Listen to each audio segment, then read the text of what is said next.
Hello everyone, bonjour tout le monde, Jean-Guy Bourguignon with EFA24 on this Tuesday, April 21st. First wave, second wave, third wave, W curves. That's what I want to talk about today.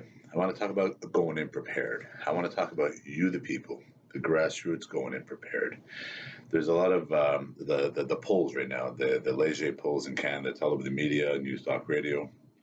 I was looking it up, and previous EFAs talking about trust. Is that what we want to teach our children, not to trust, right? And now they're saying 50% of Canadians basically don't trust the media. Like, we all knew that, but there are very trustworthy media out there, and that's what's wrong. There's some very trustworthy grassroots media out there that do their very best to give you the very best of factual information. But we have so much stuff out there that's so unreal, and there's great websites out there that actually track and try to decipher which are the good websites, and et cetera, et cetera, et cetera. Media sources. There's media sources out there that have bigger budgets than your most established media sources out there, right? Pop by night media sources, and it's crazy, but that's there's that trust now, right? And also there's also good rational reasons why people lost trust in a lot of things, right? And we got to rebuild that trust. We got to move forward. And then I look at I said about the first wave, the second wave, third wave, the W curve.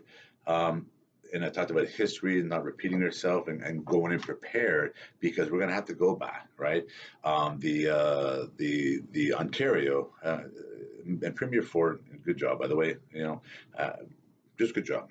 I could tell that you're grassroots. I could tell that you're hands-on individual, and your messages. Good job. I just want to say that. In Ontario, when I'm looking at the 20,000 as opposed to the 80,000 they were predicting. Good. That's a good thing, right? That's a good thing. If you look at history, though, remember, first wave, second wave, third wave, some more people die in the second wave sometimes, right? And why is that? There's a multiple of reasons why that is. Remember, back in the times of the 1918 pandemics, microscopes like we have today didn't exist. Like, I think it's the 1930s when they started having microscopes that could actually see viruses. So they were basically working blindly, right? So imagine today, we're much more advanced technology-wise, but we're still human beings. We still have DNA. We haven't changed. Technology has changed. But human beings, we've progressed. Some got fatter, some got fitter, but we are still DNA-wise the same human beings, correct? So we still get sick. So if we don't go in prepared, and if we don't have proper measurement procedures and that kind of stuff, and people go out, right? We keep our distance, we keep clean. And when I say measurement procedures, also you, the person, keeping clean, right? Your own sanitary freaking procedures, and so that other people don't get dirty with your viruses, that kind of stuff. And here's the thing I talked about yesterday, and we all know this. There's people that carry the virus but have no signs and symptoms, and they're zippy do that. It's like that courier that shows up, and they deliver thousands of packages a day, and they're zipping by, and they're full of energy and full of life, but they're carrying packages, right? Some people, like, this is not new. Like the W curve, what did that mean? It was the youth. On the second wave, the youth were hit, the elderly were hit, and the fit in between. The fit 25, 35-year-olds were hit. They were hit hard. And it's because after everybody came out and the hugging and all this and that and life back to normal, hey, haha, let's all have a drink together, and et cetera, et cetera, et cetera, they got hit hard. And there's a multiple of other reasons out there, but that drowning of the lung feelings, that's how hard they got hit. And a lot of them died. And that's what they call the W curve.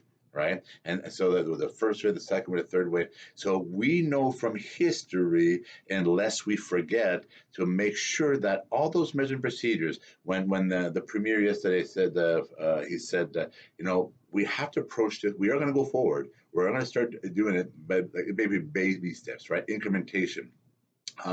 There's good news out of hospitals. We talked about that. There are hospitals that everything is decreasing, etc. However, the PPE supplies are balancing out.